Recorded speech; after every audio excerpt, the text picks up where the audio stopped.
Spirit of truth, who are everywhere and fill all things, treasury of blessings and giver of life, come and abide in us and cleanse us from every impurity and save our souls, O good one.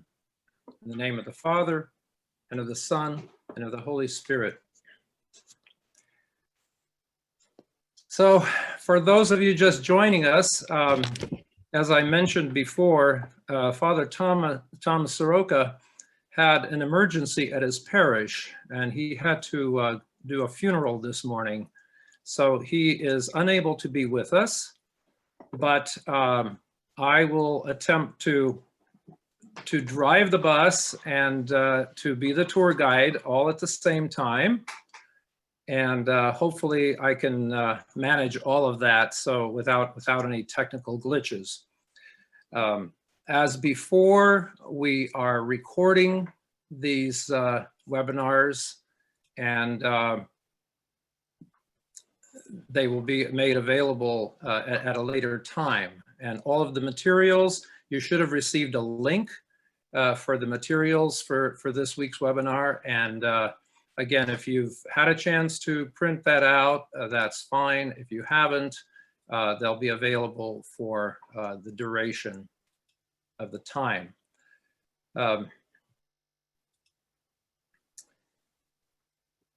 In our first webinar, and in the subsequent ones also, we have talked about the various criteria by which we can evaluate whether our efforts as church singers are successful.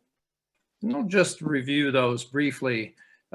Making sure that our singing creates an atmosphere that's conducive to the liturgical prayer of the community, that our singers, all of us as singers, are not responsible for any distractions, whether they be musical or behavioral, that would disturb the flow of the service, that there's a sense of order and decorum in what we are singing and the way we are singing, and that as a group of singers, whether it be a duet, a trio, a quartet, or a larger choir, that we start together, that we stay together, and that we stop together.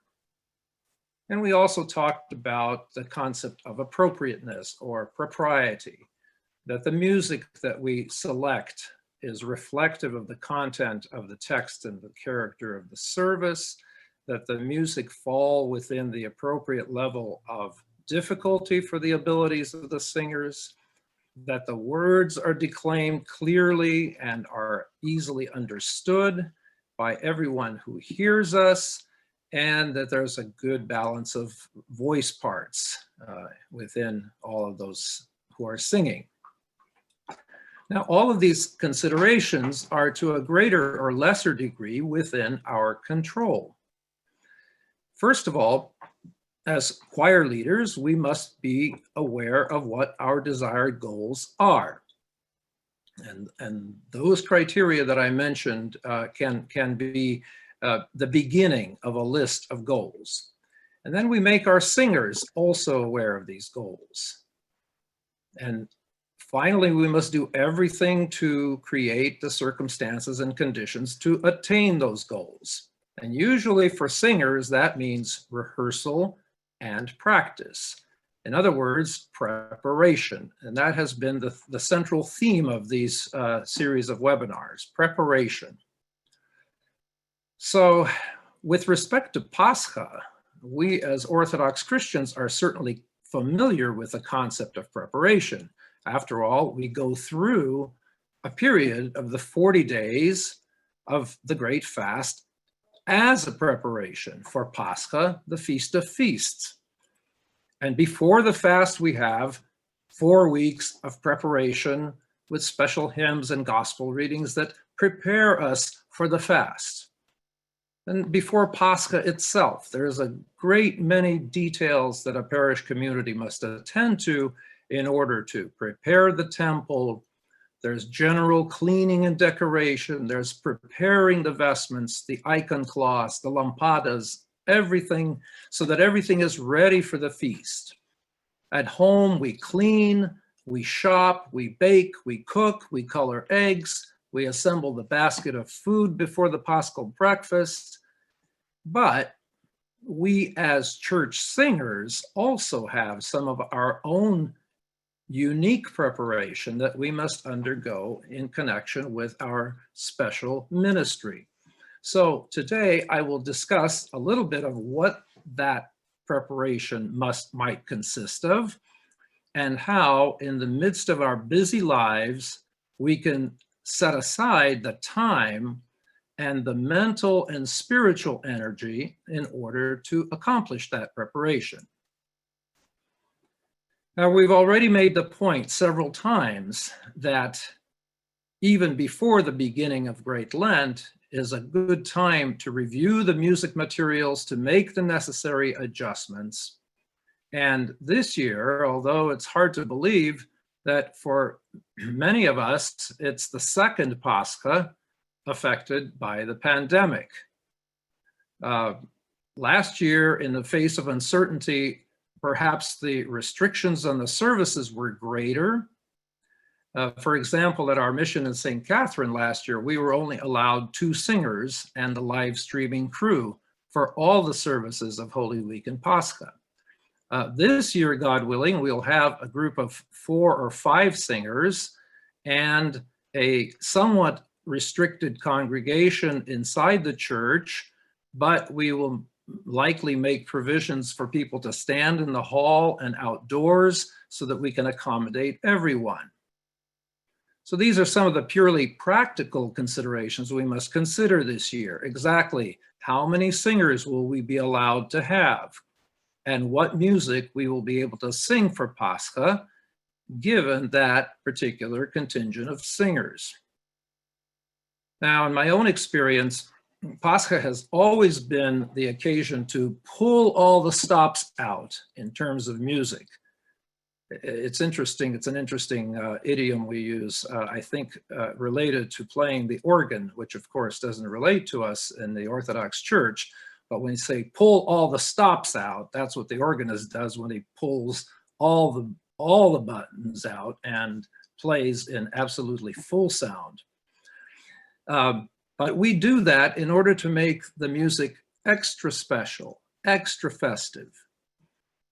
Now, in some parishes, that might mean that in normal, non-pandemic times, that the choir is extra full with everyone present. And also perhaps some folks who don't ordinarily come to services during the rest of the year. There is an old Orthodox joke that you've probably heard before, in which a man says, "Of all the religions, I love our Orthodox Church the best of all. Every time I show up, they're singing Christ is risen." So if those extra singers that show up on Pascha, that one every time that they come, if they're former choir members who are capable and who are back for a visit, or perhaps college students who have participated on a regular basis before, but who are home from school on break, and they know the familiar repertoire, then we're in luck, and their presence is likely to fill out our choir for Pascha in a very nice way.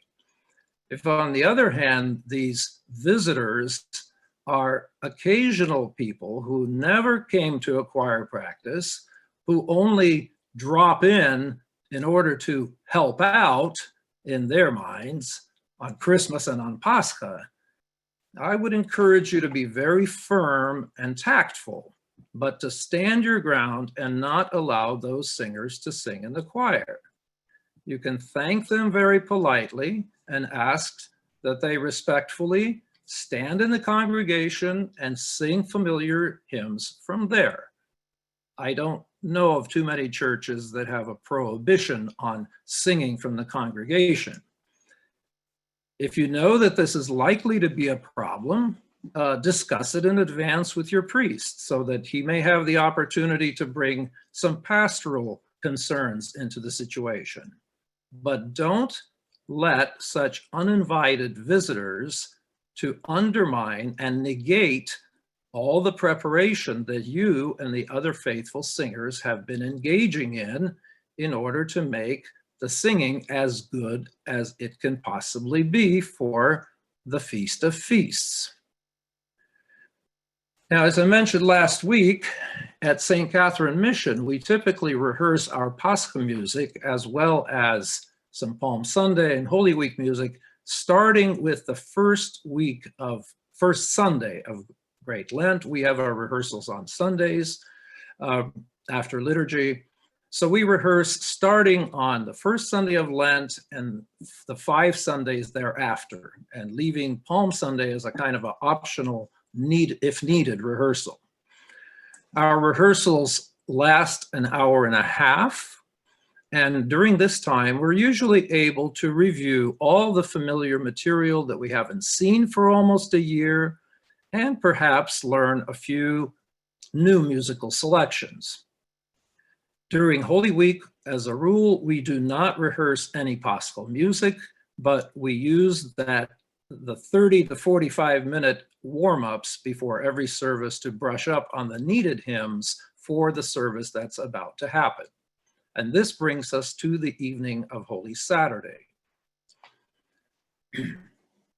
Now, hopefully during this intense period of singing, during Holy Week, our voices have become stronger rather than exhausted. I've said before, and I will say again by way of a reminder, that we as singers have a special liturgical ministry in the church, which certainly constitutes an element, a portion of our Lenten effort, our offering of love and the fruit of repentance to the Lord. It's crucial that we do not exhaust ourselves physically by extreme lack of sleep, keeping vigil, or extreme abstinence from food. Those are fruits that other people in the community may be blessed to offer. But it's extremely important, especially in arid climates, that we keep our bodies, and by extension our vocal mechanisms, well hydrated by drinking abundant amounts of water throughout the day. And this is particularly important on Holy Saturday afternoon, that is to say before the Paschal midnight service. If the Eucharistic fast is to be observed from sundown, that is well and good. Then it's all the more important that hydration take place in the earlier part of the afternoon. And then there's the matter of the pre-Paschal nap. Now, some people are extremely fortunate in that they can lie down almost anywhere, anytime, and take a power nap. I don't happen to be one of those people. Nonetheless, I remember from childhood that my mother always insisted that whoever was going to the midnight service take a nap in the evening. And even if your sleep time is actually short, there's a tremendous benefit to be gained from just lying down, turning the lights off, and letting the body recharge a little bit before that service.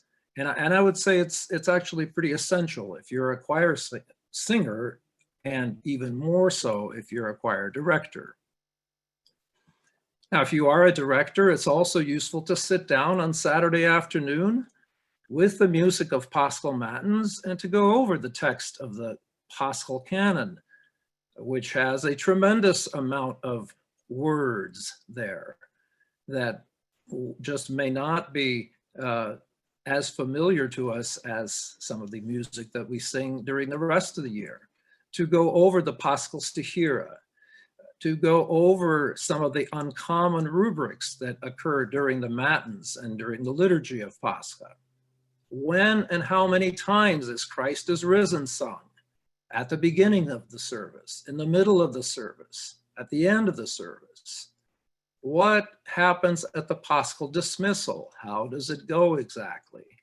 When do we sing, and unto us he has given eternal life? All these things tend to get a little rusty And unless you have a photographic memory or take meticulous notes from year to year that you can pull out at a moment's notice, all of these things are very useful to review. I typically ask choir singers to arrive at church no later than 10:30. There are baskets to be unloaded, there are candles to be procured, there's the plashchenitsa on the tomb that's to be venerated, all kinds of details that need to happen. And this means that by 10:45, everyone should be available to gather for a brief, vocally unchallenging, but mentally essential warm-up. First, we go over all of our movements. How do we stand in front of the shroud in the center of the church to sing the canon of Nocturne? That's our practice. What happens when Nocturne is over, but before the procession begins? What do we do during the procession? We'll talk a little bit more about processions momentarily. We go over any musical details that need to be refreshed, any tricky or unusual starting pitches, anything left over from rehearsals that perhaps we didn't solidify adequately. Then we might take some of the less familiar odes of the canon and practice just speaking the text very softly in rhythm. That's a very excellent mental warm-up. Just, this is the day of resurrection, let us be illumined, O people, Pascha, the Pascha of the Lord. Just like that, just speaking very softly, enunciating the words, and kind of getting people thinking about what they are about to sing very shortly afterwards. We might also go over the various Christ is Risens in different languages.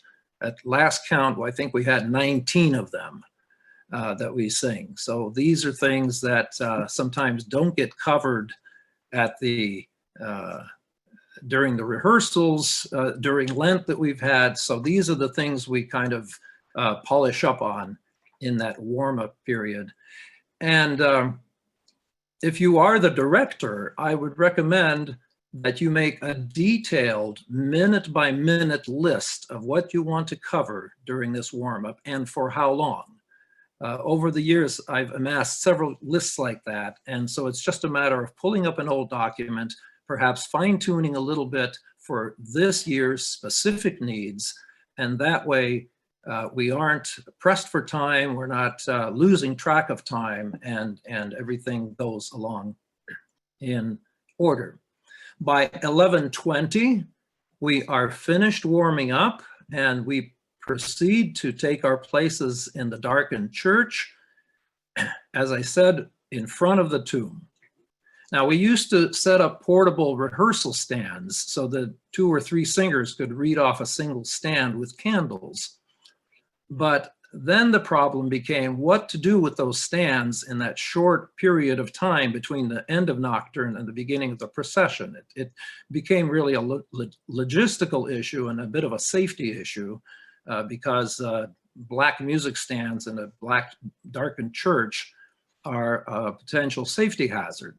So now each singer, last few years, we've equipped them with a small spiral-bound booklet which has the Holy Saturday canon of Old Thou Didst Bury the Pursuing Tyrant, then the Troparion and the end of Nocturne, the processional Thy Resurrection, O Christ our Savior, and the order of the service right at the beginning, which is sung immediately after the procession, where the priest pronounces the blessing. In some churches, they knock on the doors, but then there's a certain order of Paschal verses, Christ is Risen. So all of that is in a booklet, and the singers keep this booklet with them and their candle until they arrive on the clearus after the procession. So all of this significantly cuts down on any paper shuffling, confusion with managing books, et cetera, et cetera. Once we've finished nocturne, the choir women remain in the center of the church while the men proceed into the altar to help with the singing. Our clergy choir is relatively small, just 2 priests, or as it was last year, just 1 priest. And but when there are 2 priests, the one with the stronger voice can only sing the bass part. He cannot do melody if his life depended on it. So the priests begin singing Thy Resurrection, trying to maintain a unison and a semblance of 2-part harmony with a bass part and the melody. The second time through, I will add a 3rd voice, and the 3rd time through, all of the men in the choir who are in the altar join in. So we get a growing kind of effect. It's something that I remember from my childhood growing up in Los Angeles. That's the way they did it. The clergy were not very good singers there at the cathedral. And so the choir helped out, the men in the choir helped out that way. And so with the 3rd singing of Thy Resurrection, the clergy proceed out of the altar. And again, in the familiar experience that I'm familiar with, halfway through the 3rd time, Thy Resurrection, O Christ, our Savior, the angels in heaven sing. And at that point, the women's voices, and in some cases, the full congregation joins in on the words, enable us on earth. And the procession continues. With a large and powerful choir, this is truly a magical moment. Now, in our local practice at St. Catherine, there is a slight modification. After the 3rd singing of Thy Resurrection, as the clergy have exited the altar to the ambo, one of the priests sings, Come receive the light from the light, which is a non-Slavic practice, but which I think is gradually becoming widespread in many non-Slavic heritage parishes. So he sings, Come receive the light from the light, which is never darkened by night, and glorify Christ who is risen from the dead. And as he's doing that, he is passing out the light to the people who are holding candles, unlit candles, and the fire spreads. So the men of the choir then join the women of the choir who are already positioned in the center of the church, and the procession makes its way outside. I mentioned that I would say a few more words about processions, and not just the Paschal procession. I think this applies to all of them. One would think that walking and singing at the same time is a fairly commonplace thing. And maybe this was true in days past when in societies where people actually walked and actually sang. In our day and age, as you know, we mostly drive and we listen to music. We don't sing quite so much. And so some people seem to be innately challenged by this dual activity of walking and singing. You know, it's a little bit like patting yourself on the head and rubbing your tummy at the same time. So I encourage my choir members to actually think about how they're going to walk. And I encourage them to walk 2 abreast, locking arms if necessary. And whatever they do, to stay bunched together, rather than stretching out into a long single file line where no one is aware of each other's voices or even their presence. The minute such a stretched out line of singers exits outside, the singing peters out, and it's a sure way to destroy the festiveness of the occasion. And here's another thing about processions. It's typically led by an altar boy, even the cross bearer. And either it's a very young one who has been given the cross to carry for the first time this particular Pascha, or it's some strapping young teenager with long legs and huge strides. So what typically happens? The group of altar boys with the cross-bearer at the head run way ahead of everybody. And the choir, if you let them, will follow. They'll stretch out, as I said, into this long single file line. Now, this being Pascha, the clergy may also be following at a fairly brisk pace. Meanwhile, if you look back over your shoulder, you'll see that the congregation, depending on whether they had to maneuver their way out of pews or make their way through narrow doors or make their way down a flight of stairs, they're all left way behind. And they can't hear the singing, they can't partake in the singing, and this has been my experience over many years of Paschal and other processions. So it's a far more successful solution to have a responsible and mature person leading the procession who is aware of these issues and who will, from time to time, have the presence of mind to look over his shoulder and gauge the speed at which the procession is moving. His job then is kind of a brakeman, and he has to stop from time to time so that everybody has a chance to catch up. The choir, as I mentioned, should bunch up and stay together as a group as much as possible so that the singing can retain a semblance of ensemble. Hopefully everybody has this music pretty much committed to memory so that when the wind comes and blows out the candles, the singing doesn't stop. Another potential circumstantial hazard is for the work of the choir is bell ringing. If your church is blessed enough to have bells, then praise God, and whatever other time to ring them all out, if not on Pascha. But I remember one of my early experiences as choir director at Holy Virgin Mary Cathedral, where we had just gotten a beautiful set of Orthodox style bells from Holland. This was still before the fall of the Soviet Union and the revival of bell manufacturing in Russia. So we had this beautiful set of bells, but the choir had rehearsed a new and extra festive version of Thy Resurrection, taken from Kastajski's manual for the expressive singing of Stichira.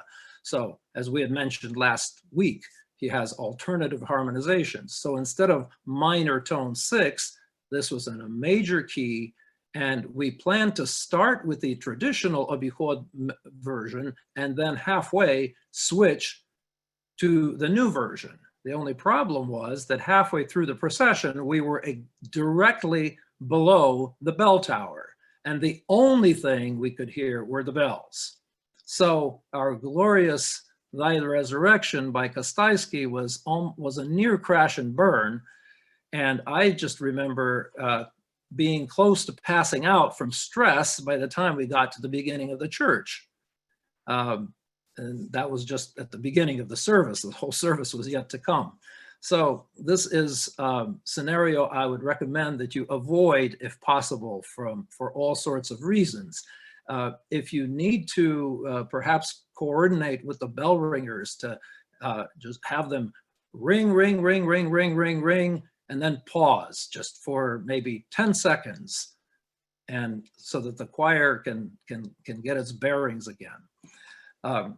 Well, at our current church, mission church, we only have a single solitary bell, which is carried by one of the altar servers in the procession. Otherwise, it's very quiet at midnight in the office part where our church rents its temporary premises. So we, in fact, do sing an alternative version of Thy Resurrection. It's a lovely arrangement of Kievan chant, which is much more melodic and lilting than the Obichod version. But we do so following those guidelines that I offered a few weeks ago. Whenever you try to introduce something new and unfamiliar in a place of something that is very familiar, first you make sure that the clergy are on board. Make sure that the choir is solid so that there's no chance of a train wreck. and alternate the new version with the old and familiar. And that way, everyone in the community gets acclimated to the change. And they hear the old, they hear the new, and hopefully they are okay with that.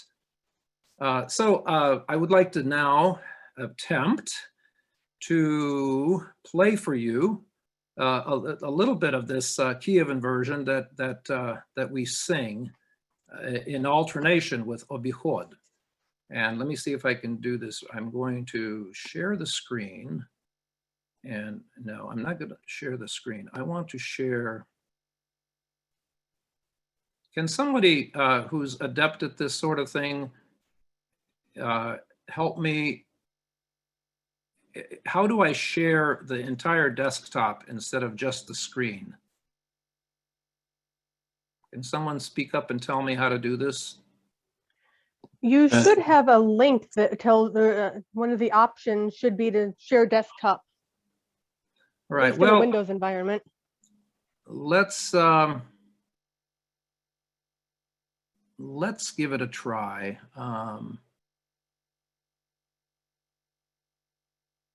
Okay, so, and this is, you have this music in your, oh no, now it's asking me to sign into a Zoom meeting.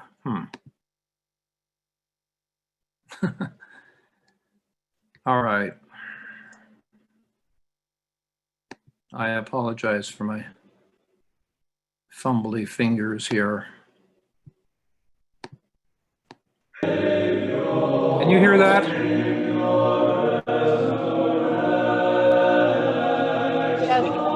Yes.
And are you able to see the music this way too?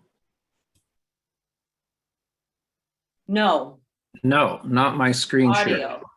Just In the audio. screen, I can open the PDF, not in the screen. Okay, well, in your packets, you have that music. You have also a slideshow with all of these links that you can listen to also at another time.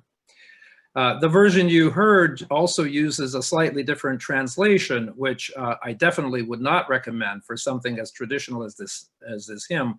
We were doing this for a recording, and we were trying to stay translation neutral. We kind of synthesized a number of translations for the different dioceses and jurisdictions use. So, but the music has the traditional OCA translation.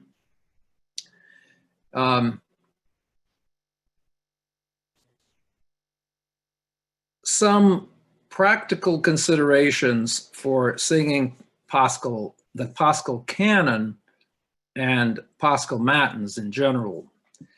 On the one hand, the glorious poetry of the Paschal canon by St. John of Damascus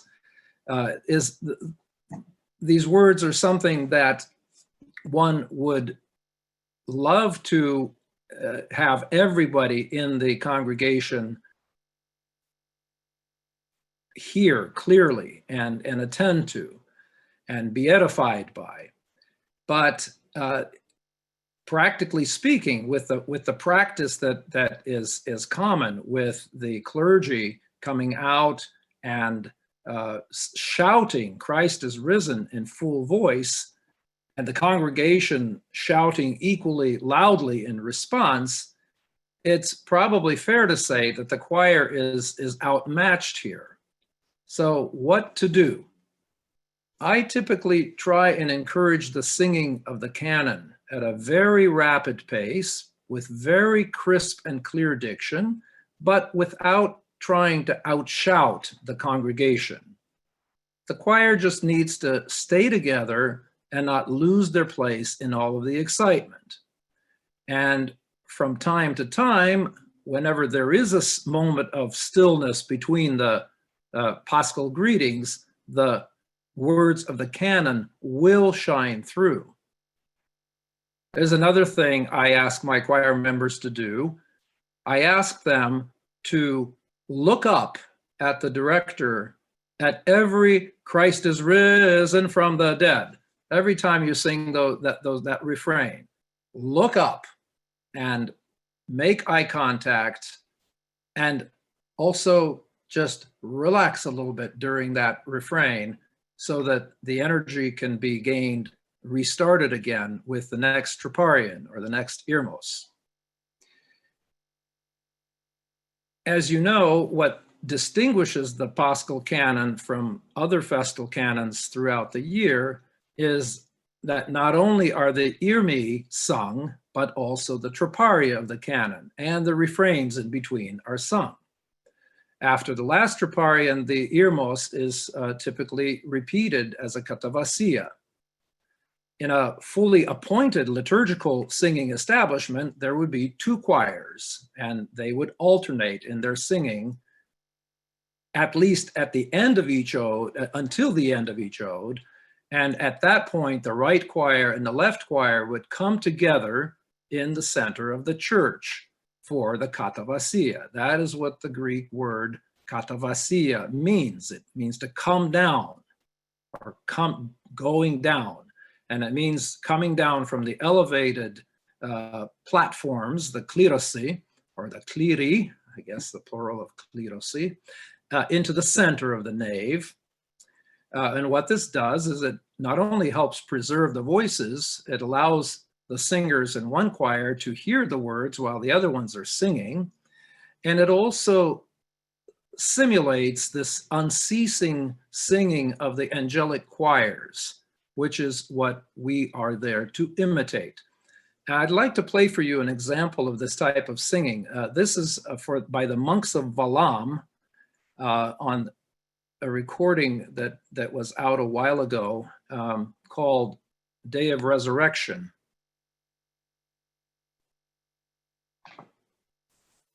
Here, in addition to the familiar canon of Pascha, they also sing several troparia from a canon to the Theotokos, which is appointed on Pascha. And then they sing as the katavasia, they repeat the irmos, but in Greek, using a slower and more elaborate melody. Can you hear that? Yes, we can. Okay, thank you. We'll let's see, share screen.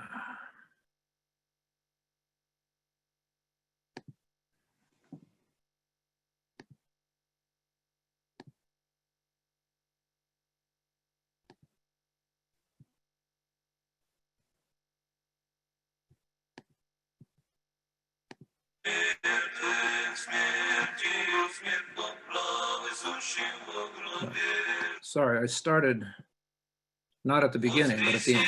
Here we go.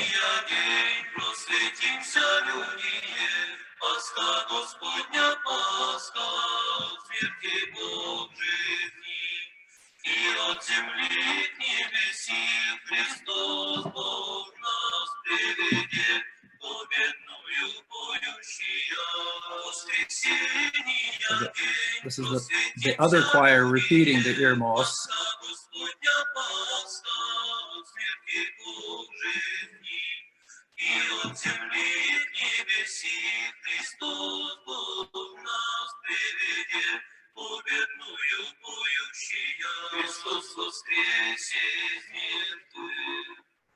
Очистим чувствия и узрим неприступным светом воскресения Христа, блистающаяся, и радуйтесь, рекуща, ясно да услышим победную поющую, Христос воскресе из мертвых.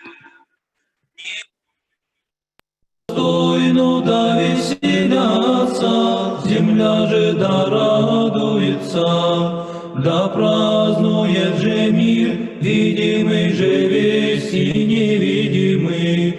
Христос воста, веселье вечное, Пресвятая Богородице, спаси нас.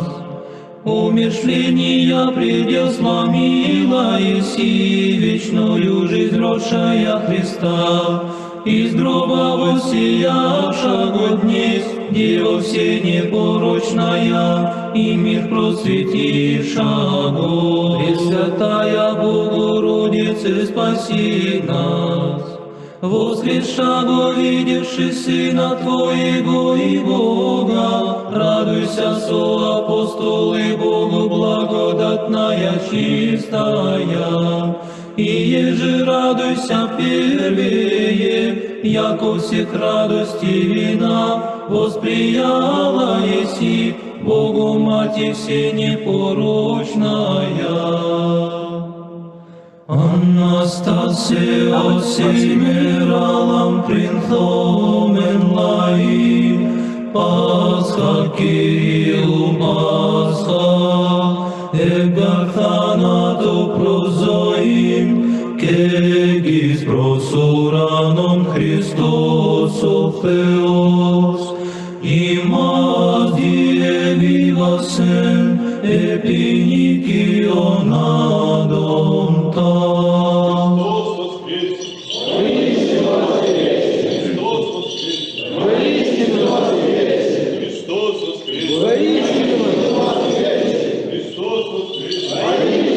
Χριστός ανέστη εκ νεκρών θάνατον πατήσας, και της εν της μνήμας εις ζωήν χαρισάμενο. Χριστός ανέστη εκ νεκρών θάνατον πατήσας, και της εν της μνήμας εις ζωήν χαρισάμενο. Χριστός воскресе из мертвых, смертью смерть поправ, изущим во гробе живот даровал.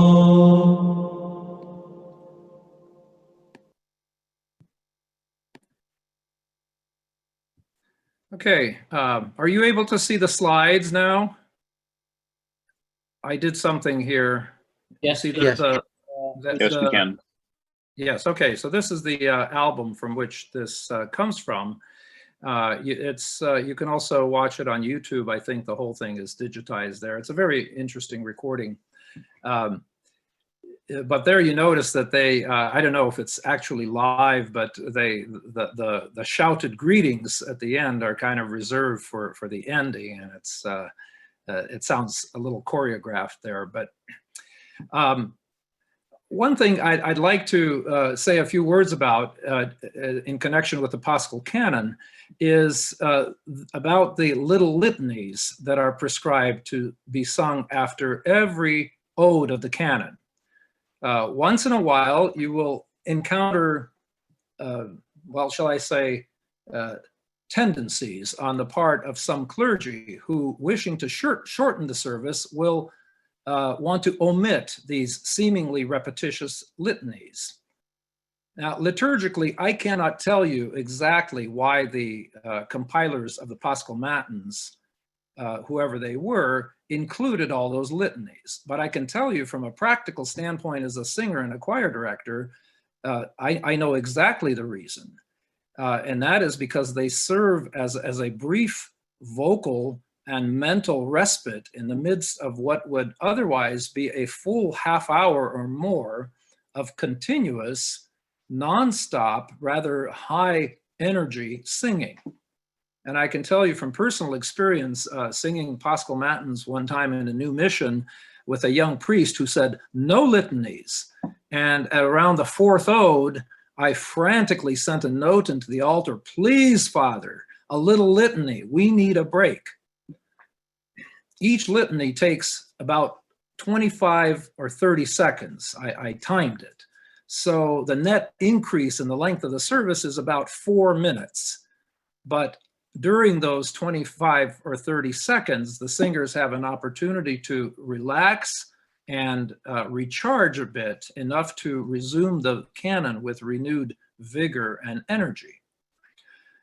You might be wondering what litanies to use. And certainly the so-called plain version, Lord have mercy, that works very well. At our mission, we use what I've referred to in other cases as a signature melody, and I can share it with you here. It goes, Lord have mercy, Lord have mercy, to thee, O Lord. And we use this melody throughout the 40 days of Pascha until Ascension. And then we return to our usual array of litanies. So at this point, I would like to turn a little bit to the musical repertoire for Pascha. I once heard the story of a small parish in the eastern part of the country, which had been struggling for some time. Their priest had retired or had passed away, and a new young priest just out of seminary was assigned there. And he once told me this story, that when he asked to see their choir music for Pascha, they showed him 2 mimeographed pieces of paper stapled together. There was a Christ is risen or two, maybe one in English and one in Slavonic, a few verses just simply in text, and that was it. But where's the rest of it, he asked. That's all we have, Father, was the answer. And one can imagine what the Paschal service in that parish must have been like, how the textual and musical richness of the Paschal celebration was somehow reduced to the bare bones, or we might say the dry bones, by years of neglect and decay. In 1980, St. Vladimir's Seminary Press published their anthology of music for Pascha, the so-called White Pascha book. You're familiar with this book, no doubt, which was compiled by David Drillock and John and Helen Erickson. Father John was not a priest there yet, so. And this book quickly became the standard repertoire in a good number of parishes, certainly in the OCA, but also in other jurisdictions as well. Now that was 40 years ago, and that book is now out of print. Since then, the only significant publication of Paschal music that I'm aware of has been a set of rather carefully researched and edited Paschal troparia that were published in the early 2000s by Psalm Music Press. These are now available from seraphim6.com, along with individual selections from this 1980 St. Vladimir's volume. Over the past 30 years or so of practical work as a choir director and as artistic director of Archangel Voices, I have been collecting and arranging music for the various services of Pascha. And so I'm pleased to share with you the publication this very coming week of a new anthology entitled Great and Holy Pascha, the Resurrection of Christ.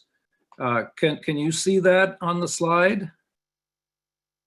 Yes, we see. Yes. Yes. Okay, so this book has 82 titles and 450 pages of newly adapted and edited music, not only of my own additions and arrangements, but also contributions from a number of leading Orthodox composers working today, among them such names as Kurt Sander, Walter Obleszczuk, Nicholas Custer, Jessica Suchipalalis, Roman Herko, the late Alexander Ruggieri, and others. So this collection is now available for pre-order on Musica Rusica's website. You have the link there. And we expect, God willing, to be able to ship it in about 2 weeks from now.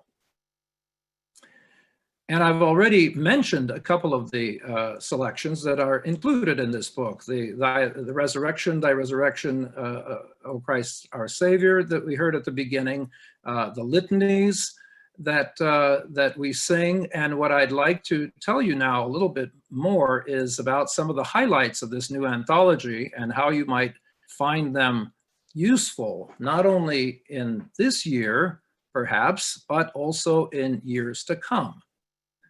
So to begin with, there are 5 different versions of the entire Paschal canon. There's a Byzantine chant version, which is by master chanter Dr. Jessica Suchipalalis, who happens to be attending an OCA mission now. And so the translation she uses is the familiar translation found in the Paschal Services booklet. You know this little booklet. The Services of Pascha. A Byzantine chant is certainly a venerable and viable musical tradition, and it's becoming better known and more widely accepted in parishes with an originally Slavic heritage. It can be sung by a single chanter, it could be sung by 2 chanters standing on opposite sides, and the ethos part, although it's not quite as easy as it seems. For those of you that have ever sung ethos, it's actually quite a challenge to sing a sustained drone on pitch, and to keep one of the purposes of the ethos is to keep the chanters on pitch. So you have to be very, very focused in terms of singing the ethos in tune. So portions of this canon setting were featured on Archangel Voices' Resurrection CD. Let's see what we can bring up here. We'll play 2 excerpts from the Paschal canon.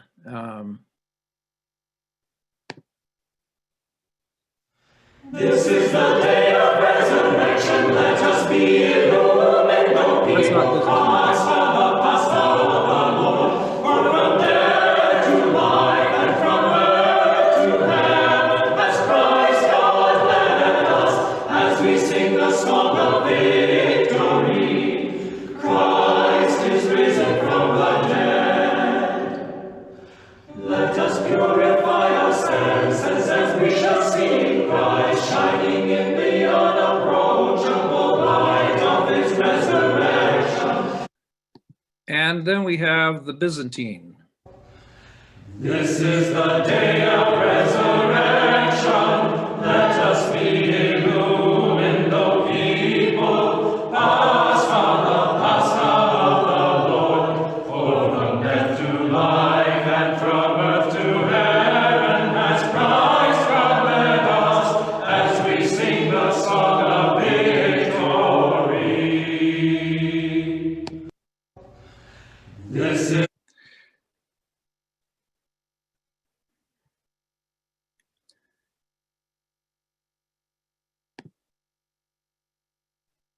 So that is the first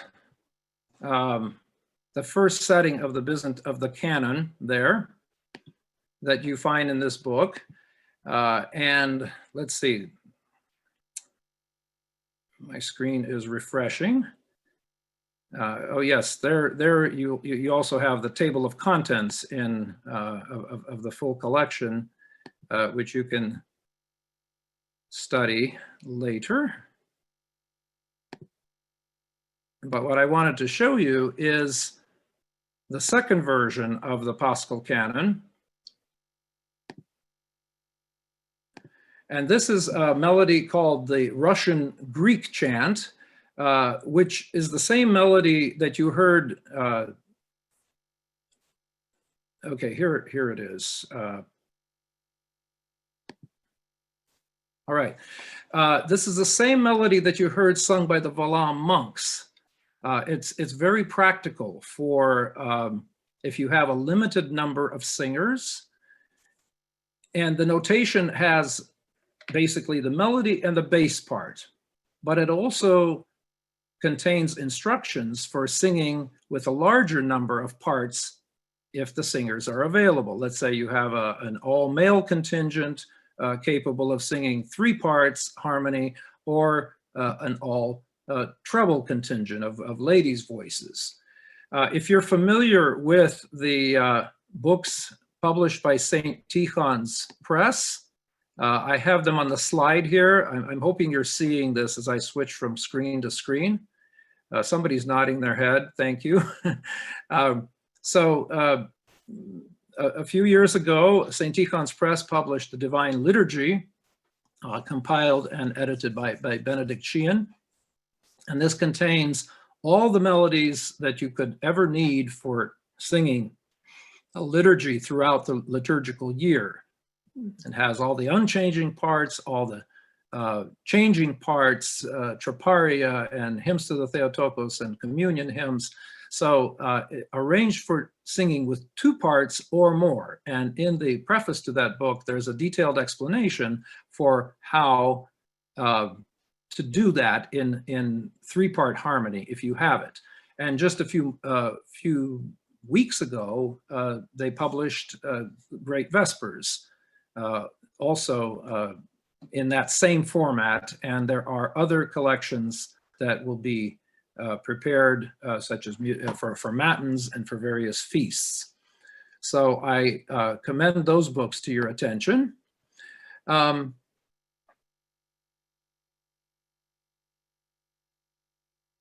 And what this style of singing, I'll switch now back to the music. This allows you to use what we have referred to in the past as this hierarchy of voices. So you have the melody, which is self-evident, and a harmony part, which is typically improvised either in thirds or in sixths, either below the melody or above the melody. And the starting interval is provided by these small stemless notes at the beginning. So in this case, in the case of this Paschal Canon, you would start on the melody and on the third below, and you can sing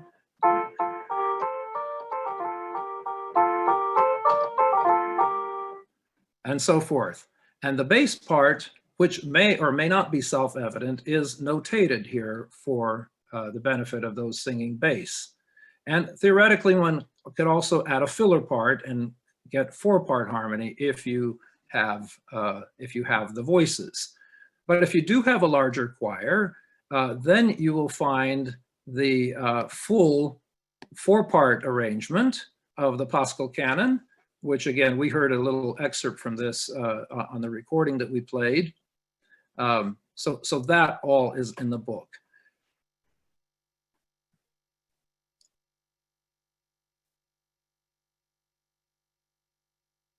At St. Catherine Mission, when we had our full contingent of about 15 singers, we sang this version several years in a row.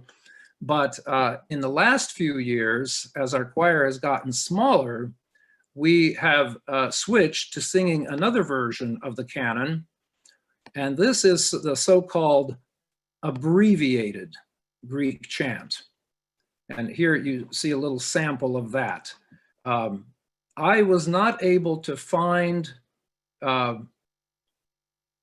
recording in English, but I can tell you that when the text setting is good, this particular melody, it works extremely well. It has two phrases, and the text, with the text setting being the way it is, it flows extremely well. When I passed it out to our choir, they practically sight read the whole thing without a hiccup. So I just wanted to play you a little bit of a recording of the first ode, and this is sung by a group in Slavonic. It's one of these demonstration recordings that 4 people simply got together and recorded as a teaching device. So let me bring that up.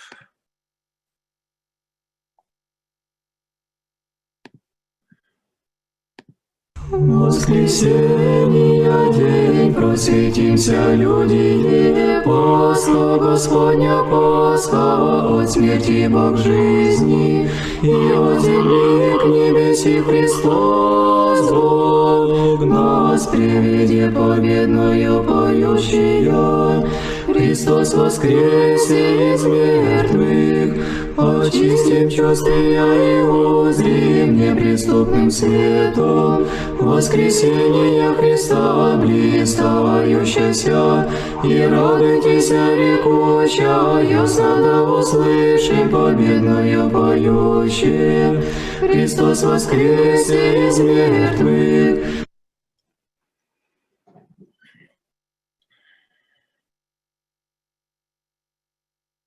And the nice thing about this version also is that if you don't have a tenor, you can leave out the tenor if necessary and still have a very pleasant sounding 3-part harmony. This version of the canon is somewhat similar to Boris Litkovsky's version that's in the St. Vladimir's press book, but Litkovsky's version is a bit more complex and requires all 4 parts. While this one doesn't. And plus in the anthology, every version of the canon is given in its entirety with all the irmi and all of the troparia. So whichever version you decide to sing, you don't have to mix and match the different settings. This version has been known in past years here in America. Just a few years ago, I received a very nice handwritten English setting of this from the late Father Daniel Recitar of blessed memory, who just passed away not long ago. And as you know, he came from a very prominent family of church musicians. So his setting was a little bit old-fashioned. The text was old-fashioned, probably taken from Isabel Hapgood's service book, but the musical setting was very, very nice and flowing. Interestingly enough, on his copy, it was identified as Kievan Znameni, which I had never seen that particular designation for this melody. But neither is it a Greek melody, which is something that one occasionally sees as a rendering of the Russian Grеческий распев. But it really is a type of chant that arose in the 17th century, Ukraine and Russia, written down from the singing of Greek singers who had come from the Mediterranean regions, probably to escape the Turks and to seek a livelihood in an Orthodox country. But as you heard on the singing of the Valla monks, if you supply some of these melodies with an ethos, then the kinship of these melodies with the Byzantine chant becomes much more obvious. So at this point, I would like to take a short 3-minute break and stretch our legs a little bit, and then we will resume.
So see, when I share, I'm sharing this, but when I share the music,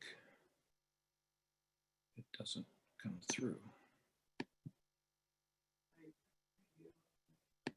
Seeing the chat question. I'm not, I can't read the chat right now. Yeah, You are unmuted. yes. Thank you.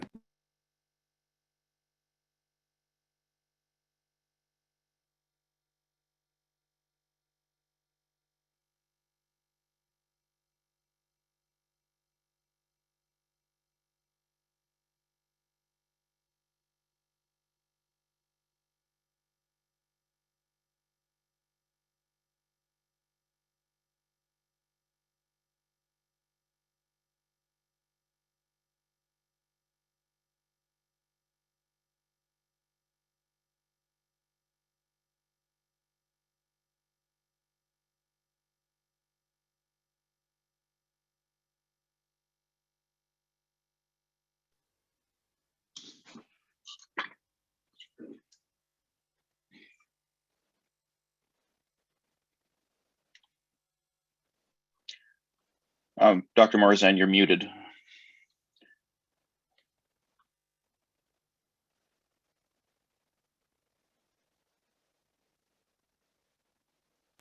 Okay. Now, can you hear me now? Yes, thank you. Okay, thank you.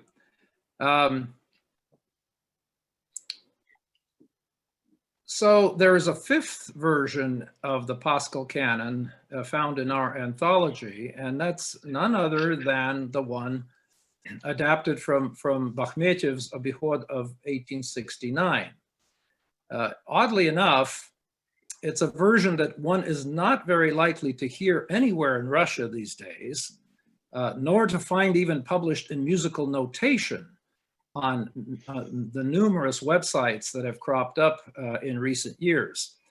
So it could well be that St. Vladimir's White Book of 1980 and before that, Father Andrew Glagolev's anthologies published in the 1950s by the FROC are some of the only places where one is likely to find published versions of the complete Paschal Canon in the setting by Bakhmetiev.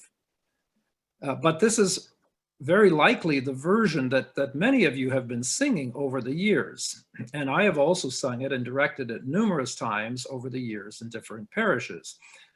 But in the course of doing so, I developed some editorial refinements in the notation.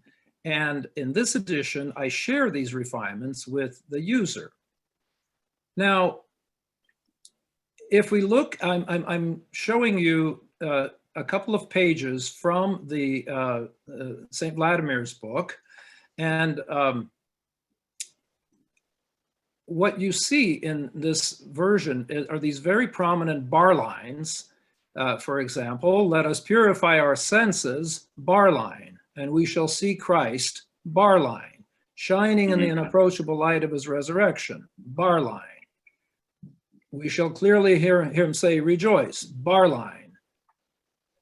And you get the idea. And so very often what happens is that you hear, quote unquote, you hear these bar lines in the course of performance.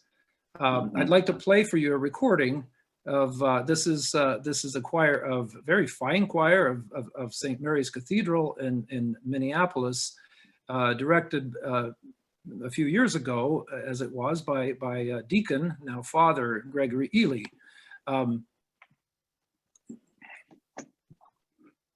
Just listen to how these bar lines come through in the performance.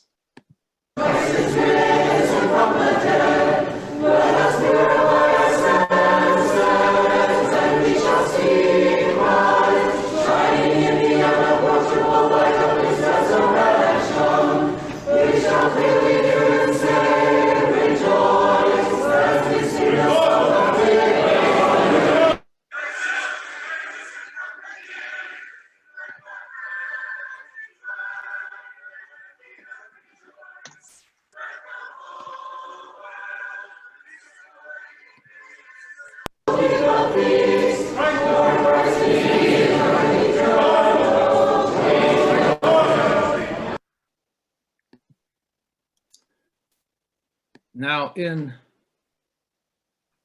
our edition, what we did was, the first thing is to eliminate visually many of these bar lines, either completely or reducing them to little half bar lines, just to mark the phrases, musical phrases, and not even the way that one performs the musical phrase. So only where there's a stop dictated by the punctuation or the sense of the text is there a full bar line. Next, we looked at the rhythm of the phrase endings, where two phrases are joined together or separated. We tried to differentiate the note values of those phrase endings between a whole note, which is a full stop, a dotted half note where the second phrase begins with a pickup, or a half note where there is essentially no stop. And then we marked clearly where there are triple rhythmic groupings, or what David Drillock likes to call extended beats. And as they arise in the middle of mostly duple groupings. So you have here, for example, let us purify our senses. You have 1, 2, 1, 2, 1, 2, 1, 2, 1, and then all of a sudden you have a 1, 2, 3. Says, and we shall see Christ shining in the unapproachable light of his resurrection. You see how the triple groups arise in the midst of duple groups. And then finally, we marked very clearly where there should be no breaths between phrases. So with this kind of information in the score, the conductor can then teach the choir to observe the rhythm of the notation more precisely.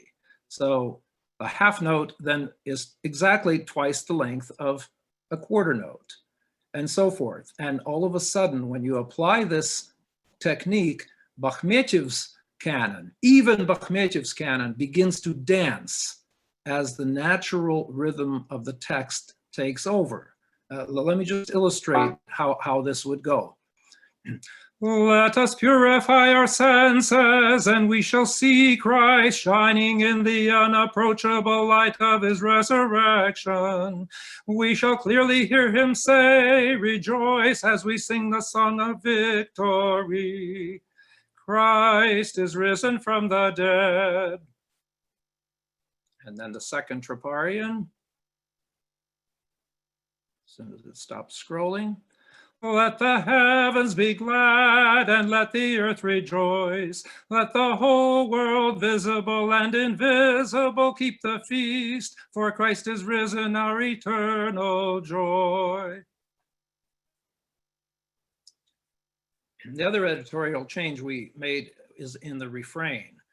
When it's sung this quickly, Christ is risen from the dead, the word Christ becomes totally lost. And so it's not really clear who is risen from the dead.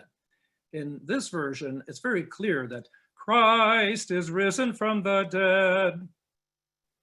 So these are just some of the examples of the kind of editorial features you will find throughout the new anthology.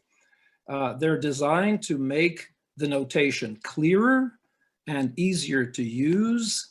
For example, in pieces of variable meter, such as the Paschal Stichira and other hymns, the division of meter is shown by half bar lines. Triple and other rhythmic groupings are clearly marked with horizontal brackets. And of course, these are the conductor then can see how these long and seemingly unmetered passages are to be conducted, how to organize one's gestures and conducting patterns.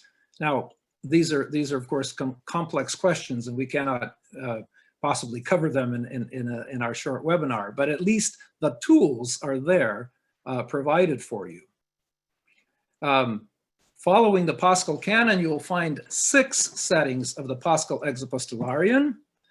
And this is a point which, after the rather frenetic energy of the Paschal Canon, is a point of musical repose. We sing this particularly beautiful Galician chant in unison with Ison.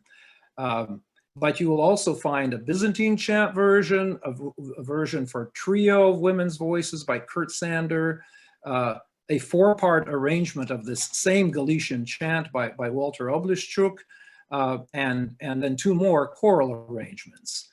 So let me play you a little bit of this Paschal Exapostolarion, which is sung here by the inimitable voice of Father Sergius Halverson.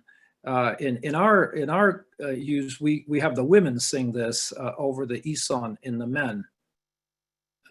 Let's see if I can find the track. There it is.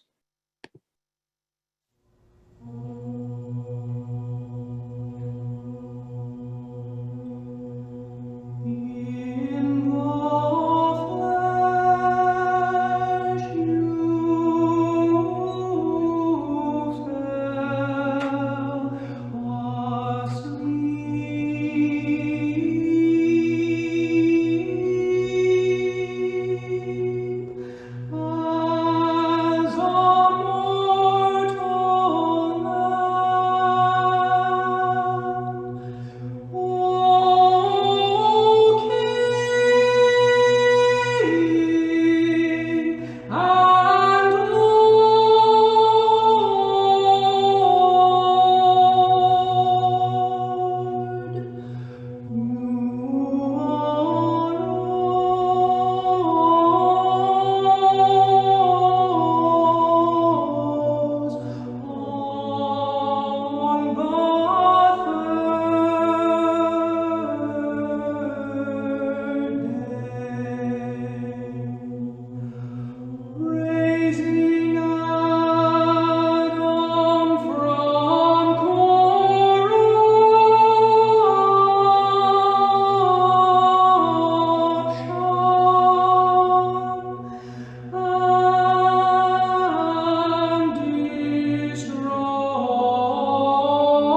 So,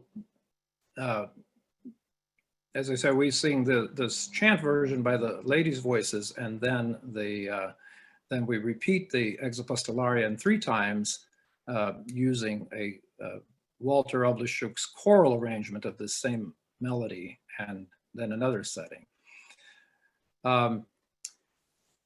Continuing our survey of the contents of this anthology, we have a number of arrangements of the Paschal Stihira, Let God Arise, that go beyond the somewhat abridged version that's found in the white SVS book. One of the problems with that particular version is that it absolutely requires a tenor part. Without the tenor part, the harmony simply isn't complete. And when the tenors are available, they have to perform these awkward jumps from harmony to unison, back up to harmony, down to unison, with the result that the stihira frequently go out of tune. As a purely practical matter, I have found that those stihira in Matrushka Helen Benningson's arrangement always work better when they are pitched at least a step higher, maybe even a minor third higher. So in B flat instead of in G. This makes the tenor part a bit more demanding, but the key, that key change makes the sound much brighter and well, it sounds more Paschal.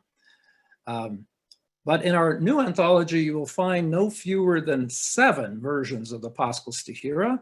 One of them is in Byzantine chant, and the rest are all in various arrangements of Znameni chant with some very interesting choices. There are arrangements for 2 voices, for 3 voices, and 3 arrangements for 4 voices, including the one that's heard on the Archangel Voices album. That's, I'll play you a little bit of that.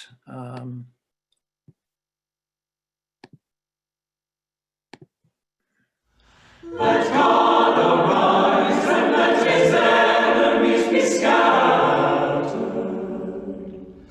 Today a sacred Pascha is revealed to us, a new and holy Pascha, a mystical Pascha, a Pascha worthy of veneration, a Pascha that is Christ the Redeemer, an unblemished Pascha, a great Pascha, a Pascha of the faithful, a Pascha that is open for us the gates of paradise, a Pascha that sanctifies all the faithful.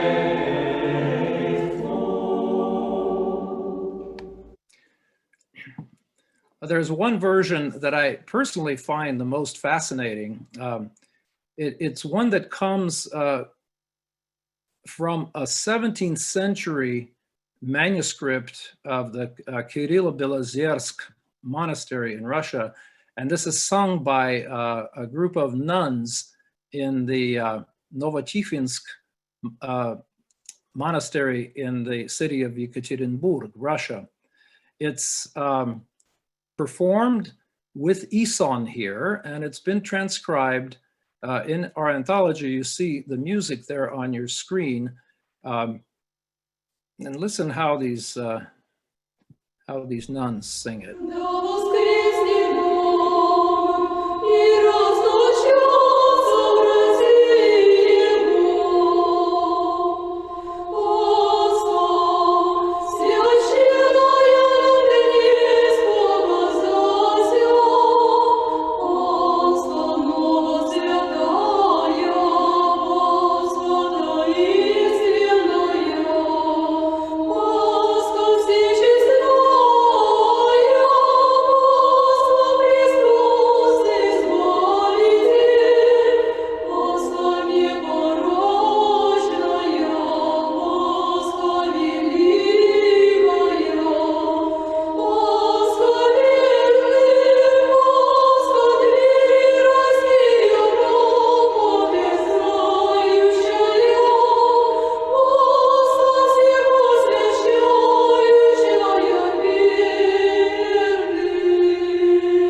continues like that. In your slides, you have a link, a complete link to this rendition, and also to the other tracks on this extraordinary CD from Yekaterinburg. In this monastery, every sister has some type of obedience that entails the liturgical arts, whether it's iconography or embroidery or vestment making or singing. But what this means is that the sisters seek out expert teachers who train them. Sometimes in the case of the vocalists, they have worked with voice teachers from the local conservatory. And then they practice their art with all the dedication and devotion of monastic obedience entails. And as a result, they become really good at what they're doing. And their art workshops are called masterskiye in Russian, which is a word, you see the word master in there. They're places where masters work. That's masterskaya.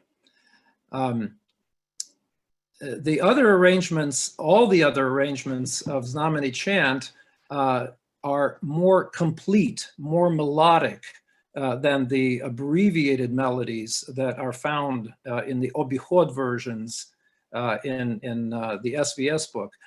For example, in the fourth stichiron, we have this great melodic formula. It's called a fita, marked by the Greek letter theta. Fita, those wonderful melisma on the words O Pascha. Here, I think I have that in your music. Yes, there it is. And here it is sung.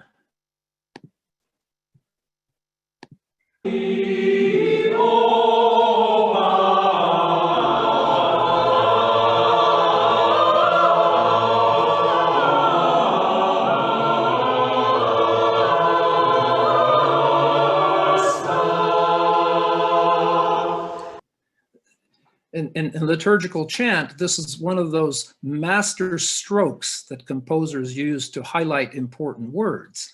In this case, the word Pascha. In the fifth stichiron, there's a similar melodic elaboration on the word brothers in the phrase, let us call brothers even those who hate us. So I make the analogy, this is the difference between an icon painted by a master iconographer with intricate detail and shading as compared to a stock paper print. Or in the church interior, having frescoes and decorative borders compared to a plain white wall. I hope you can understand what I'm trying to make here by analogy, that in music, in liturgical chant, this is richness and this is beauty. And this is an example of what liturgical artists have always strived to bring as the finest choice offerings of their talent to the Lord. And here we are as church musicians singing in English in North America. We have now the opportunity to make these musical offerings of beauty as well. So I've touched on several major components of the anthology, the canon, the Paschal Stichira, the Exapostolarian. As for some of the other highlights, there are various settings of the festal elements of divine liturgy, the antiphons, the ipakoi, the kontakion, the prokimenon, angel cried, the communion hymn. Most of these have alternatives for singing in unison or in 2 or 3 parts. In addition to 4-part SATB versions. There are 12 different settings of Christ is Risen, including versions in Greek, Church Slavonic, Spanish, as well as arrangements from the Georgian tradition and Old Ritualists, Russian Old Believer or Old Ritualists, as well as several compositions, versions for children's choirs, for adult choirs, etc. The Vespers of Pascha is also represented. This can be sometimes a challenging service to sing, depending on how many singers will stagger in at 1 or 2 on Sunday afternoon, and whether they have any voice remaining from the night before. So in this anthology, we've included an arrangement of the stihira on Lord I Call, which are set to what's called abbreviated Kievan chant. And what you notice here is that you can very easily reduce this to three parts or 2 parts if necessary. By contrast, the version in the SVS White Book of Littkovsky requires 4 parts in order to sound correct.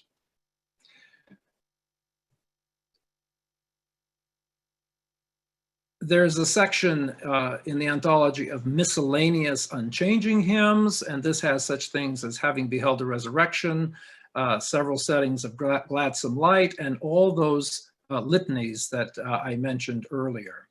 All of these can also be adjusted to just 2 or 3 parts. Finally, as you know, if your parish celebrates Divine Liturgy during Bright Week, those liturgies begin with the Paschal Hours, which is a brief service completely sung from beginning to end. There's also a tradition, at least in the Russian church, I don't know about others, of singing the Paschal Hours privately in place of morning and evening prayers throughout Bright Week. So this anthology contains a setting of the hours by John Warren, which contains an alternative to the common tone 8, which is a little simplistic, as you know, and also doesn't sing well with fewer than 4 parts. John's arrangement of Lesser Znameni chant is a little bit more tuneful and can also sound good if you're just singing the melody or just the melody and the bass. Throughout the book, we offer 2 styles of language, the archaic hieratic form and thou, thou, thy, as well as the more contemporary you, your. This is in keeping with the current procedure followed by the OCA Music Department of providing thou and you alternatives for a lot of the liturgical texts, and we're continuing to work on that. Wherever possible, these alternatives are given next to each other in the music, one above the other, and when that's not possible, then the alternatives are on a separate page of music. So for 40 days from Pascha to Ascension, as you know, the celebration of Pascha continues, and this is reflected by some changes in the rubrics. Some of these kick in with St. Thomas Sunday, but others only on the 3rd Sunday of Pascha, the Sunday of the Myrrh Bearers. These rubrics are described pretty thoroughly in the calendar published by St. Tikhon's Monastery. And if you noticed the announcement this week, the OCA Music Department has also begun to publish day by day for Sundays the rubrics on the website. So it's always good to consult the changes, though, that happen during the 40 days of Pascha. So just a few words about this post-Paschal period, the 40 days, and then we will open up the floor for some questions and comments. St. Thomas Sunday, in many respects, functions almost like a major feast. It has its own stihira at Lord I Call, at the Aposticha, at the Praises. It has a magnification at Matins. It has its own prokimenon and communion hymn at Liturgy. So all the details are in the rubrics, and the pointed texts are on the OCA website. But in your packet here, I have enclosed a few of these hymns that are proper to that Sunday. There you see, Praise the Lord, O Jerusalem, Praise your God, O Zion. And actually, Yeah, I noticed that they have the sample watermark through them. I didn't mean to watermark these, so perhaps I'll repost them with Father Thomas's help later on without the sample watermark. I've also included the Exapostolarian for the myrrh-bearing women, Hearken You Women, which is the pattern or prototype for many of the Exapostolaria, though not all of them. We sing throughout the year this melody. Hearken ye women. We find, especially the research of Walter Oblischuk, he's done some great research in digging up other melodies of the Exapostolaria. But this one is very prominent, and it's very good to know, at least I like to know, where things come from. So this is the model melody, the original prototype melody for the Exapostolaria, Hearken Ye Women. Another feast that has certain elements of a major feast is the mid-feast of Pentecost. The rubrics call for a special hymn to the Theotokos, which, interestingly enough, is not the angel cried, but virginity is foreign to mothers, which happens to be the hymn to the Theotokos for the nativity of the Theotokos.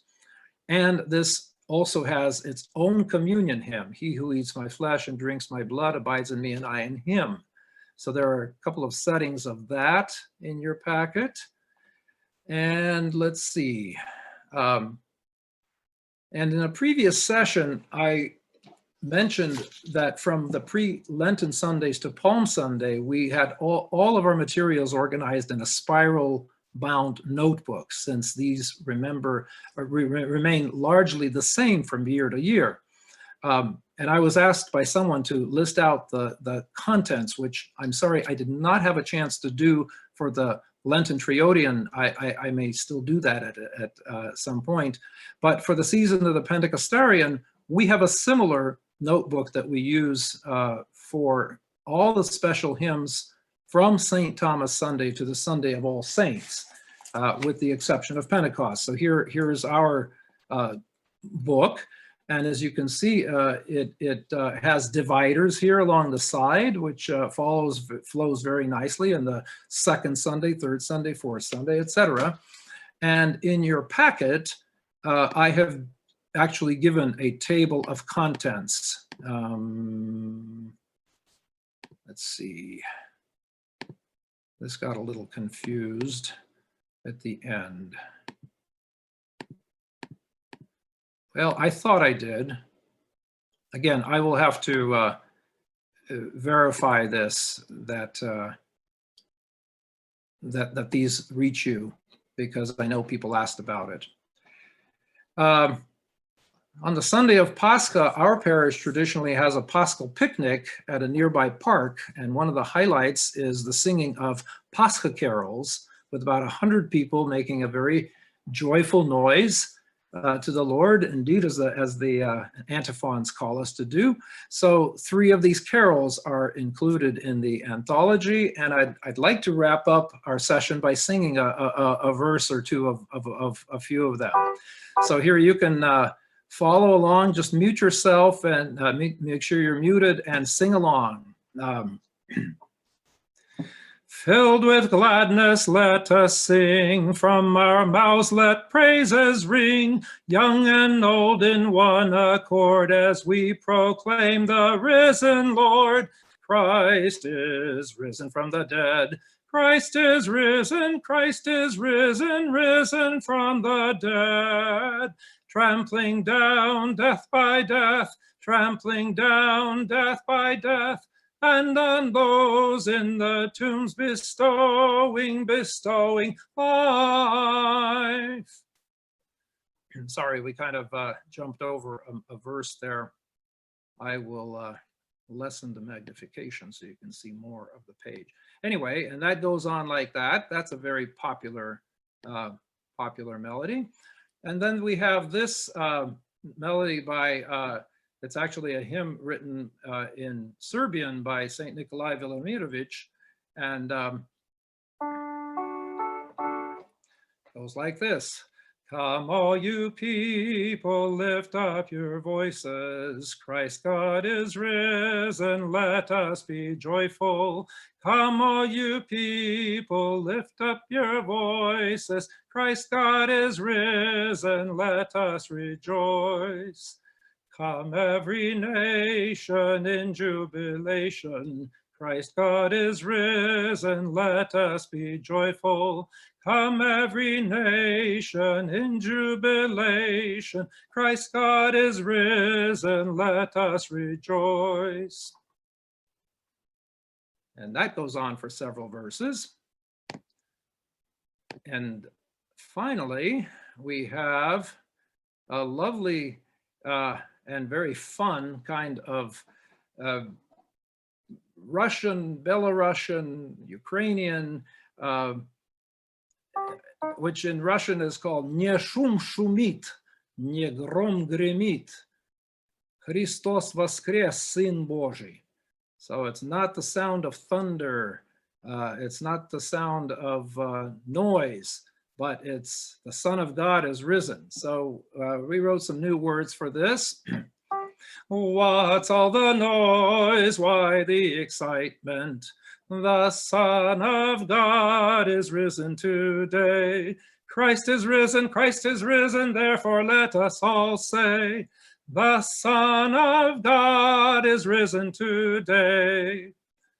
And then there's a bunch of verses there, including some fun ones about barbecuing the lamb and the sausage and so on and so forth. And when our Archbishop came to visit our parish, our kids choir learned this and sang this out of season because Vladika never comes on Pascha, obviously. But they sang, we are the children of St. Catherine's Mission. We love Archbishop Benjamin. Christ is risen, therefore let us all say, the Son of God is risen today. So I hope you have fun with these. And that kind of does it for our session today. Let me see if I can access the chat. And if anybody has any questions, please speak up and make yourselves heard. So I had a question, and that was, how did you determine which voices or, belonging to people would sing during the pandemic time? How did you narrow it to 2, 3, and 4 voices, number one? Number two, did you rotate those voices throughout the year, and do you plan to? Well, if I understand your question correctly, I mean, we, when we sang services with just 2 singers, for example, it happened to be our priest's daughter, who was also a lead soprano in normal times, and she came home from college, and we sang one on the right, one on the left. We sang all of Holy Week and Pascha that way. When we sing now with our quartet, typically, sometimes we have a soprano, alto, tenor, and bass. But for example, when we don't have, let's say one of the voices can't make it, then sometimes we sing, we have a bass and he's almost always there. I am a tenor and I can sing tenor, obviously, but sometimes I sing the soprano part. And if we have one lady's voice there, then she either sings the alto part in her range, and so we get harmony at the 6th with a bass, or we will sometimes actually do male chorus, quasi-male chorus, where we'll transpose our bass is a high, kind of a high baritone, so we will bump the tonality up a 4th, and then I sing the melody, which is normally the alto part, in harmony with the bass, and the women sing a third above the melody. So you get three-part men's choir type of sound. I don't know if that explanation was easy to follow or not, but I could explain it in greater detail. But yes, pretty much you have to be, we obviously try to ascertain who can be there, who can be at warm-up, who can be at the service, and then we decide on the voicing that way. And we have, at this point, a rather small pool of singers that we can have two draw questions upon. here. We have two questions here. Do they Okay, let you know, my Vlad? wife is helping me by reading the chat, which I can't see here. There's a question on the chat. Vlad, how would it be to mix variations of the Apostle canon? We have a very mixed ethnic group, and it would be great to sing some of the Byzantine canon as well as more traditional. Well, so I don't know if everybody heard that question. In our multi-ethnic parish, we have different ethnic groups represented, folks of different traditions. How would one mix on the Paschal canon? Well, what I would say is there are a couple of approaches here, which both of which I've done in various situations. The Paschal canon itself lends itself to doing that, for example, because the irmos of every ode is repeated at the end as katavasia. So the way we did it on the Archangel Voices recording that I played for you, we sang the harmonized Russian Greek chant for the irmos and the troparia, and then we ended each ode with the Byzantine irmos repeated as katavasia.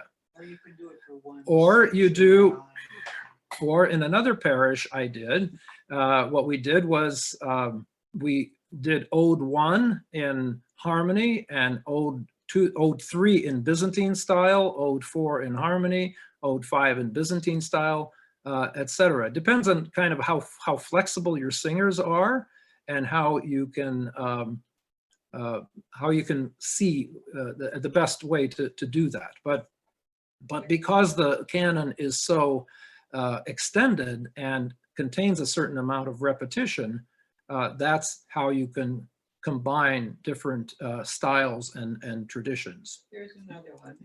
I would love our children to sing the Paschal carols during communion time at liturgy. When can we sing them? From Pascha till Pentecost? I know I need to ask my priest. I just didn't know if there's a rule everyone knows but me. Okay, I don't know. Again, I will repeat the question. The question was, I'd love to have our children sing the Paschal carols during communion, I think, right? It said during communion. Obviously, I would check this with the priest.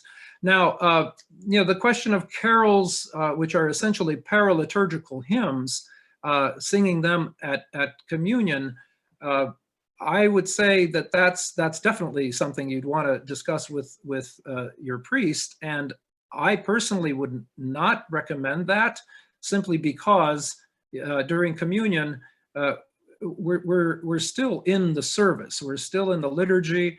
We're in the presence of the body and blood of Christ. And it's perhaps not the best time to sing carols. Where I would sing carols is after, at the dismissal.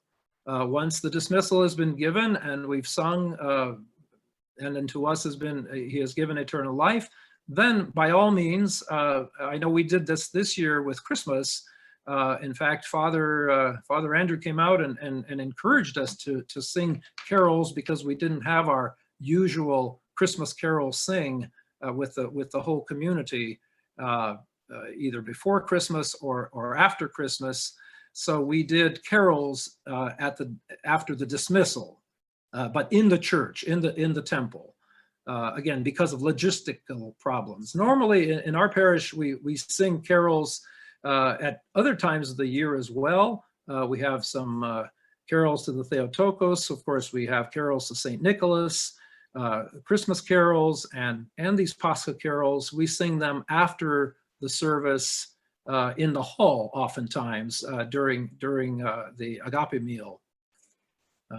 Another time to sing carols would be after the Paschal Vespers, the agape Vespers. It would be a great time to sing them. Any other questions? How much time do you give your choir members to get some sustenance, coffee, before you start rehearsal after your divine liturgies? Oh, normally they get sort of a full break. I'd say half an hour, 45 minutes.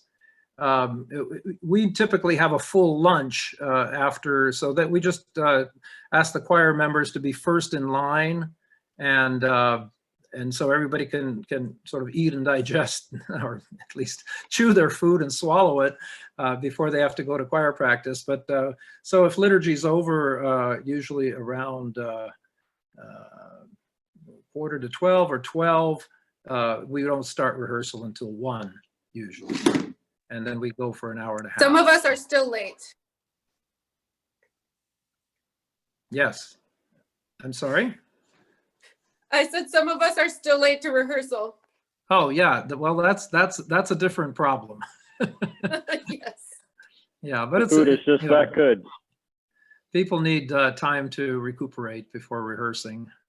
Is your parish doing lunches and fellowship during these pandemic times? No, not during the pandemic. That's all been cut out. Yeah. Although the last few weekends we've been having them outside, but we don't own our own property, so we kind of set up there's some rather grim looking alleyways in back of the church. It's an office park basically, but if you could, part of it is office space and some of them are warehouses. So you can imagine a typical concrete jungle kind of asphalt jungle office park, and with these concrete buildings. And we set up a little bit of food, and people kind of mill around and socialize, but that's only been in the last few weeks as this pandemic. Sometimes people go to the park kind of informally, depending on who feels comfortable with that. But we've had also people who basically haven't been to church for months during the pandemic. So it all varies on with the individual families, and also with individual circumstances in your area. I have a quick question, actually 2 questions. The first one is, with the anthology that you're about to publish, do you ship to Canada? Of course. Okay, excellent. Hopefully the shipping won't be ruinously expensive. You would just, when you order it, you just specify your preferred way of shipping. Okay, thank you. Postal service tends to be a little slow and unreliable these days. UPS goes, but it's a little more expensive. But yes. Yeah, okay. We'll even ship to Europe. Okay, excellent. My second question was about the triple groups that you had put into the canon arrangements. Yes. I really like the way that you did that, and I appreciated the illustration, but I just want to confirm those triplet groups are more about textual emphasis than they are about actually a duple versus a triple in music. Because like when you get a triplet in music in duple time, you sing it faster, right? So because you would do, but you didn't do that. No. You just, it's about emphasizing the text with an appropriateness of changing it from a dun dun dun dun dun dun dun dun dun dun dun dun dun dun, but you didn't actually speed up the notes, right? Right, exactly. That's a very important point. The value of the pulse, in this case, the quarter note, stays completely consistent. These are not triplets in the sense of a triplet like you just illustrated, where you go 3 in the time of 2. No, this is simply an organizing of the, last week we talked about the trochaic meter, for example, in the Lamentations verses, where it goes bum bum bum bum bum bum bum bum, or you have iambic ba bum ba bum ba bum, but in this case it's bum bum bum bum bum bum bum bum bum bum bum bum bum bum. 1 2 1 2 1 2 3 1 2 1 2 1 2 3 1 2 3 1 2 3 1 2 1 2 1 2 3. You see the counting stays exactly constant, but if we read our English text, we will find that groups of syllables can be organized in groups of 2s and groups of 3s, and it's those 3 groupings that I have found with years of dealing with this kind of music, that it's very, very useful, particularly to conductors.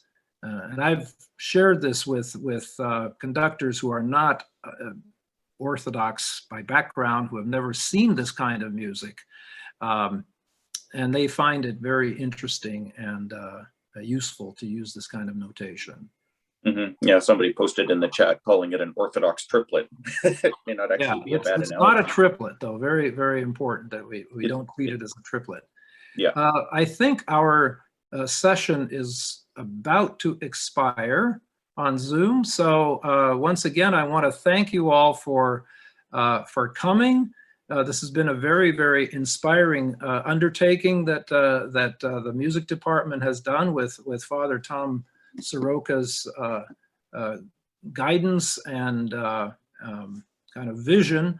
And so I hope this has helped you to prepare for this coming season of Lent and Pascha. And I hope to hear from many of you. You can write to me if you have questions, and you will get all the materials, links to all of them again. If you didn't get them this time around, you'll get them when they are reposted. So thank you again, and I wish you a blessed pre-Lenten period and Lenten period, and then Pascha. Thank you. Good night, not yet night, but good afternoon, everybody, and have a good weekend. Thank you. Vlad. Bye, thank you. Thank you. Thank you. We want more, Vlad. This is just a taste. We need more. Somebody asked if there are going to be more. Well, we don't have anything planned yet, but we could probably do something in the future. Wonderful. We'll keep thinking along those lines. Thank you. We'll look forward By to your prayers. Thank you. Thank you. Thank you. Can you? Thank you very much. Thank you very much. Enjoyed it. Thank you again. And